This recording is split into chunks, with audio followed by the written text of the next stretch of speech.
हेपॅटोरिनल syndrome. हेपॅटिक disease असताना renal dysfunction झालं तर त्याला हेपॅटोरिनल सिंड्रोम म्हणतात. तर हे रिनल फक्त डिस्फंक्शन आहे, स्ट्रक्चरल त्याच्यात काहीच ॲबनॉर्मॅलिटी नाही आहे, फक्त फंक्शनल आहे, हिस्टॉलॉजिकली नॉर्मल आहे. परंतु एकदा झालं की युजली बॅड प्रोग्नोसिस आहे, युजली इरिव्हर्सिबल असतो. परंतु फंक्शनल आहे हे कसं प्रूव्ह होतं? इवन ही किडनी तुम्ही दुसऱ्याला रिप्लेस केली, दुसऱ्याच्या बॉडीत टाकली तर ती प्रॉपर फंक्शन करते. तर जस्ट बिकॉज हिपॅटिक फंक्शन ॲबनॉर्मल झालं आहे त्याच्यामुळे इश्यू होतो. तर हिपॅटिकमुळे नेमकं होतं काय आहे की पोर्टल हायपरटेन्शन होतं.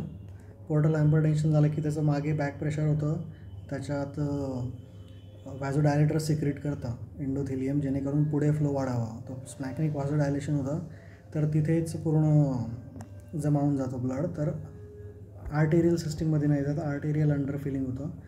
तर व्हीनस रिटर्न कमी होतं असं म्हणा तुम्ही, तर कार्डियक आउटपुट कमी होतो.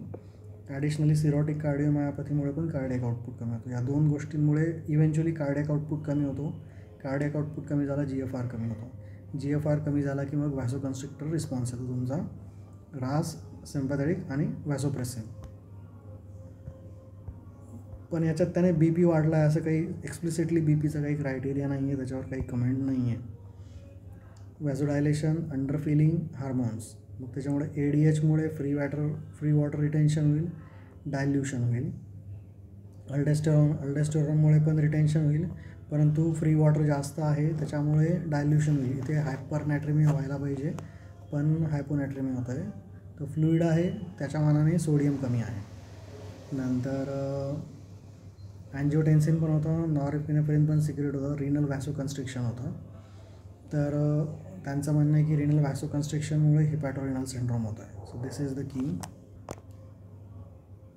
पण असं आहे तर मग त्याने काही ACE इनिबिटर्स किंवा यांचा रोल दिलेला नाही आहे ARBsचा. तर दोन थिअरी आहेत. हिपॅटिक ब्लड फ्लो अल्टर झाला की renal blood flow automatically alter होतो. आणि हे बघितलं आपण, अंडर फिलिंगवाला फिलॉसॉफी बघितली. Dilution is more than retention, hyponatraemia होणार. आणि सोडियम किडनी रिटेन करण्याचा प्रयत्न करते, त्याच्यामुळे युरिनमध्ये सोडियम कमी आहे, युरिनमध्ये वाहून जात नाही आहे, परंतु बॉडीमध्ये डायल्यूट होऊन जात आहे. ते पॅरेन्कायमल डिसीजचं हे नसणार, त्याच्यामुळे अल्ट्रासाऊंड नॉर्मल असणार, प्रोटीन युरिया नसणार आणि मायक्रोस्कोपिक हिमॅच्युरिया नसणार. म्हणजे स्ट्रक्चरल काही डॅमेज नाही आहे, फक्त फंक्शन त्याचं खराब झालेलं आहे. म्हणून ट्रीटमेंट प्रायमरीली व्हॅसोकन्स्ट्रिक्शन आहे, त्याच्यात व्हॅसोप्रेसिन देत आहेत. तर कळालं नाही मला, इथे रिनल व्हॅसोकन्स्ट्रिक्शन आहे तरी इथे तो म्हणतो व्हॅसोकन्स्ट्रिक्शन द्या. तर व्हॅसोकन्स्ट्रिक्शनमुळे स्प्लॅन्किक व्हॅसोकन्स्ट्रिक्शन होईल, दॅट इज द फंडा. आणि स्प्लॅन्किकचं व्हॅसोकन्स्ट्रिक्शन झालं की रिनलचं कमी होईल. थोडंसं काउंटर इंटेटिव्ह आहे पण असंच आहे. नंतर व्हॉल्यूम प्रॉपरली एक्सपांड करा. हा जो डायल्युशन होतो आहे ते अल्ब्युमिन झालं तर ऑन्कोटिक येईल, डायल्युशन कमी होईल. आणि व्हॅसोप्रेसर जर फेल झालं तर मग तुमच्याकडे शंटचं ऑप्शन आहे, किंवा मग RRT करा, किंवा मग लिव्हरला सपोर्ट करा मार्स आणि प्रोमिथसने. सगळ्यात शेवटी लिव्हर ट्रान्सप्लांटेशन, ओनली डेफिनेटिव्ह थेरपी. आणि जर लवकर केलं तर रिव्हर्स होतो. ठीक आहे. तर प्रेसिपिटेट कशामुळे होतो? तर मेनली काय आहे, 1 आणि 2 टाईप बघून घ्या आधी. हिपॅटोरिनलचे 2 टाईप आहे. 1 is fulminant malignant, 2 is low. Hepatitis हॅलोथेनमध्ये 1 इज बिनाईन, 2 इज मॅलिग्नंट. इथे उलटं आहे. 1 इज रॅपिडली प्रोग्रेसिव्ह. प्रेसिपिटेट होतो कशामुळे? युजली स्पॉन्टेनियस बॅक्टेरियल पेरिटोनायटिसमुळे. क्रियाट 2.5पेक्षा जास्त आहे, इथे क्रियाट त्याच्या खालीच राहतं, 2 हफ्त्यातच होतं, इथे 2 हफ्त्याच्या वर आहे, वीक्स मंथ्स लागतात. सिव्हिअर आहे मॅलिग्नंट असल्यामुळे, प्रोग्नॉसिस पुअर आहे, सर्वायवल 2 हफ्त्याचाच तो उडतो. इथे त्या मानाने प्रोग्नॉसिस बेटर आहे, थोडं सर्वायवल चांगलं आहे. तर 2 थिअरी आपल्या बघितल्या आपण. Peripheral vasodilation theory.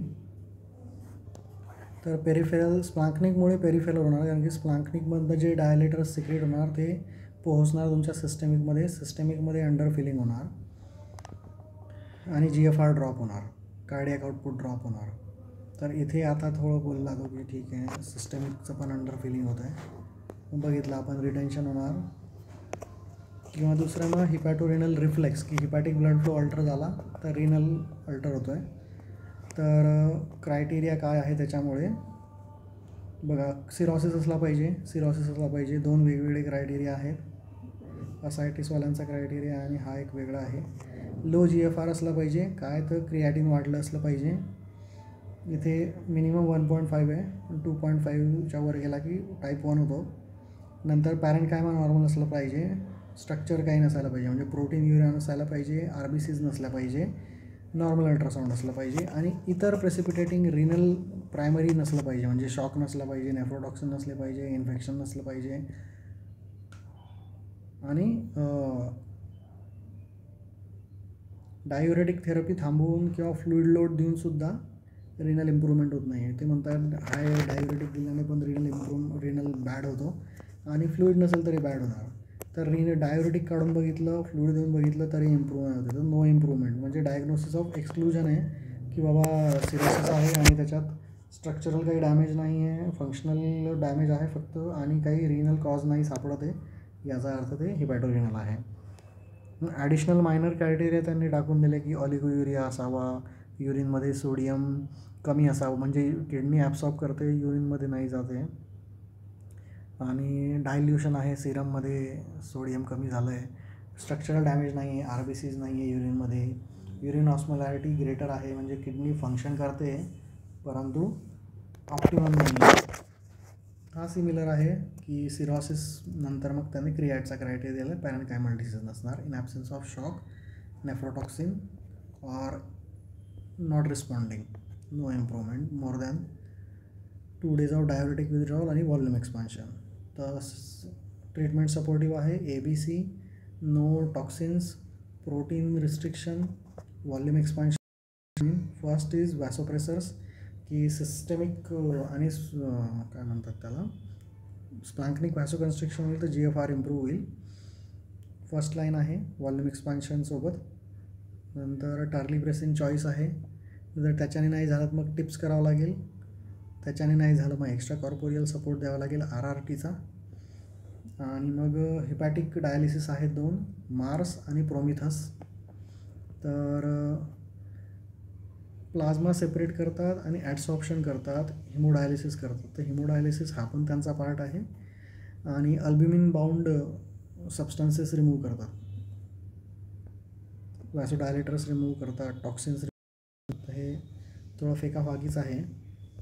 4 प्रकारचे लिव्हर डायलिसिस आहेत, प्रोमिथस, मार्स, स्पॅड आणि CVV-HDF. एकमेकात त्यांचे काही आहेत डिफरन्सेस, न्युआन्सेस आहेत. मग लास्ट जर अर्ली लिव्हर ट्रान्सप्लांट केलं तरच फायदा आहे, ओनली डेफिनेटिव्ह ट्रीटमेंट. मग प्रिव्हेन्शन आहे. अच्छा हां, आपण प्रेसिपिटेटिंग फॅक्टर्स बघितले की साबे आहे. त्याच्यानंतर रॅपिडली तुम्ही पॅरासिंथेसिस केलं without volume expansion, correction rapidly केलं असायटिसचं, GIमध्ये काही ब्लीड झाला, डायुरेटिक जास्त दिलं किंवा NSAID दिलं म्हणजे टॉक्सिक दिलं, नेफ्रोटॉक्सिन दिलं तर त्याच्यामुळे प्रेसिपिटेट होतो.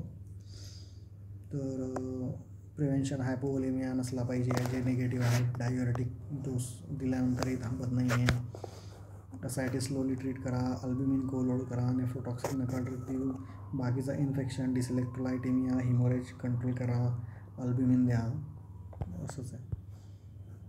तर लक्षात ठेवण्यासारखं आहे की स्प्लॅन्क्निक व्हॅसोकन्स्ट्रिक्शन, नंतर सिस्टेमिक व्हॅसोकन्स्ट्रिक्शन, त्याच्यामुळे GFR रिड्यूस, मग त्याच्यामुळे न्यूरोइमर्गल अल्डोस्टेरॉन, ADH, अँजिओटेन्सिन, GFR कमी, हिपॅटोरिनल 1.5, 2.5 मार्जिन आहे 1 आणि 2 मधली, फल्मिनंट मॅलिग्नंट.